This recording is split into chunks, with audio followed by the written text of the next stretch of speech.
राष्ट्रीय सिद्धांत समाजवाद का आज भी प्रासंगिक है। देश की और समाज की तमाम समस्याओं का समाधान समाजवादी रास्ते से ही है। डॉक्टर राम मनोहर लोहिया के सिद्धांतों पे चलने वाले हम समाजवादी लोग और नेताजी ने जो संघर्ष का रास्ता दिखाया, उसी रास्ते से समाजवाद और समाज की तमाम समस्याओं का समाधान होगा। कल जब हम लोग जेपी को याद कर रहे थे, लोकनायक जयप्रकाश जी को, उन्होंने देश की हालात को देख करके संपूर्ण क्रांति का नारा दिया था और उस समय महंगाई, बेरोजगारी, भ्रष्टाचार और संविधान की संस्थाओं पर हमले हो रहे थे। डॉक्टर लोहिया ने भी समाज को और देश को एकजुट और एक साथ चलने के लिए सब क्रांति का पाठ पढ़ाया। उन सिद्धांतों को लेकर के नेताजी और हम समाजवादी लोग लगातार संघर्ष कर रहे हैं। ये एक बहुत लंबी लड़ाई है कि समाज की कम हो, समाज संपन्न हो, शोषित, पीड़ित, वंचित समाज के लोग आगे आएं और उनको हक अधिकार मिले। आज भी जब हम डॉक्टर लोहिया को याद करते तो ये भी याद करें, एक समय ऐसा आया था कि डॉक्टर भीमराव अम्बेडकर और डॉक्टर लोहिया दोनों मिलकर के साथ काम करना चाहते थे। आज संविधान पे हमला है और संविधान जिस समय खत्म हो जाएगा, हमारी आपकी आजादी छिन जाएगी, कानून छिन जाएगा। और भारतीय जनता पार्टी आज उसी रास्ते पे समाज और देश को ले जा रही है।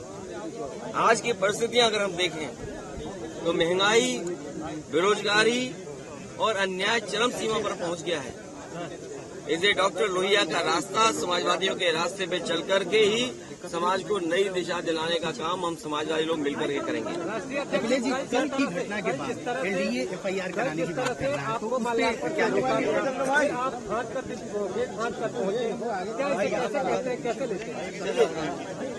ये तमाम संस्थाएं जहां हम खड़े हैं, डॉक्टर राम मनोहर लोहिया जी का पार्क है और पुराने साथियों को याद होगा कि नेताजी से लेकर के उस समय के समाजवादी लोग यहाँ पर आए थे और इस पार्क का शुरुआत और जेपीआईसी का शिलान्यास हुआ था।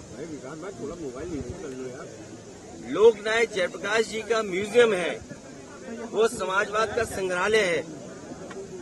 सवाल तो आपको ये पूछना चाहिए सरकार से कि किस कारण वो समाजवादियों का संग्रहालय का पूरा नष्ट कर दिया उन्होंने। आखिरकार क्या कारण है? एलडीए और सरकार मिलकर के उस म्यूजियम को बंद कर रही है। उसमें पूरा का पूरा जीवन जयप्रकाश जी ने जिस तरीके से जिया, हर चीज उनकी वहां कोशिश की है कि उस तरीके से उसको रखी जाए। अखबार इमरजेंसी के टाइम में छपा था जिसमें एडिटोरियल नहीं था। वो थाली बजाने का जो संघर्ष और लोगों को जगाने का काम, जोड़ने का काम किया था, वो भी उस म्यूजियम में है। आखिरकार सरकार क्या छिपा रही है? और फिर अगर उनकी नीयत साफ होती तो इस तरीके से लोकनायक जयप्रकाश जी को पॉलिथीन से नहीं ढकते। ये लोग अपनी नाकामी छिपा रहे हैं, अपना भ्रष्टाचार छिपा रहे हैं, जो अच्छी चीज बनी है उसको खत्म कर दिया वो छिपा रहे हैं। समाजवादियों ने सपना देखा कि आने वाली पीढ़ी को एक म्यूजियम दें, एक किसी के जीवन के बारे में समझाएं, दिखाएं, जिससे वो कुछ प्रेरणा ले सके।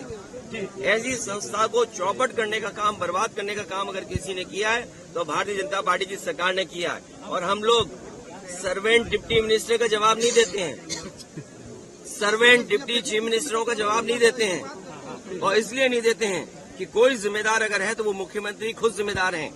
अगर वो सड़क के टूटने पर, किसी आंदोलन में किसी सरकारी चीज के नुकसान पर भरपाई करते हैं वो उसकी जेब से, तो क्या ये रिवर फ्रंट, यही जेपीआईसी, ये म्यूजियम और ये जो पार्कों की बर्बादी है, क्या इसका वसूला नहीं जाए सरकार से? जिस तरह से लगातार जैसे ये सामने चीजें आई, उसके बाद तमाम तरह के विरोध शुरू हो गए। आप अगर ये बताते लोहिया पार्क में ना आने देते आज, तो हम और आप कैसे आते? केवल हमने बाउंड्री नहीं चढ़ी या गेट पे हम ही नहीं गए, हम अपने पत्रकार साथियों से कहेंगे कि मैं आपका भी धन्यवाद देता हूं कि आप भी लांग गए उसको, आप भी छलांग मार गए। तो अगर एफआईआर हम पे होगी तो तैयार आप भी रहो, एफआईआर आप पर भी होगी। लेकिन एलडीए ये समझे अपना और सरकार ये समझे कि भ्रष्टाचार छिपा लेंगे इससे। अरे जिनको रख रखाव से लगाव नहीं, पेड़ पौधों से लगाव नहीं, उनसे क्या उम्मीद करोगे, क्या उम्मीद करोगे उनसे? और फिर सरकार कौन है, सरकार कौन है? ये सर्वेंट डिप्टी चीफ मिनिस्टर का जवाब देंगे हम लोग क्या, जिन्होंने अस्पतालों का सत्यानाश कर दिया। आप अभी चलिए लोहिया अस्पताल, अभी चलिए सिविल हॉस्पिटल, अभी चाहिए कैसी अस्पताल में अगर एक भी गरीब का सरकारी अस्पताल में इलाज हो रहा हो तो बता दें। आज मैं जाऊंगा रसूलाबाद, समाजवादियों ने जो सीएससी में लिफ्ट लगाई थी, मैं आज चेक करूंगा कि वो लिफ्ट चलती है कि नहीं चलती है। याद कीजिए सीएससी को लेकर के क्या कहा था सरकार ने। तो इसलिए इनकी बातों में मत आइए, बजट के हिसाब से